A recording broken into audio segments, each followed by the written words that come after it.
بسم اللہ الرحمن الرحیم۔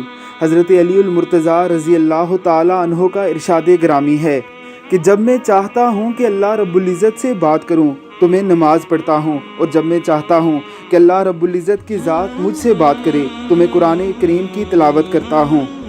نماز دن میں 5 بار اللہ رب العزت کے حضور پیش ہونے کا وہ عجیب و غریب منظر ہے جسے صرف عشاق ہی سمجھ سکتے ہیں۔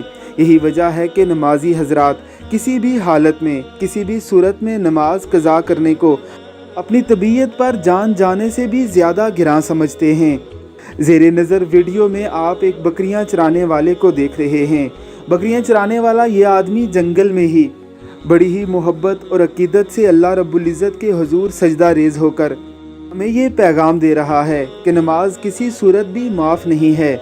ہمارے پیارے پیغمبر حضرت محمد مصطفیٰ صلی اللہ علیہ وسلم کا ارشاد گرامی ہے، جس نے جان بوجھ کر نماز چھوڑی پس اس نے کفر کیا۔ اللہ رب العزت کی ذات ہمیں اس کفر سے پناہ میں رکھے، ہمیں استقامت کے ساتھ نماز قائم کرنے کی توفیق عطا فرمائے۔ آمین ثم آمین۔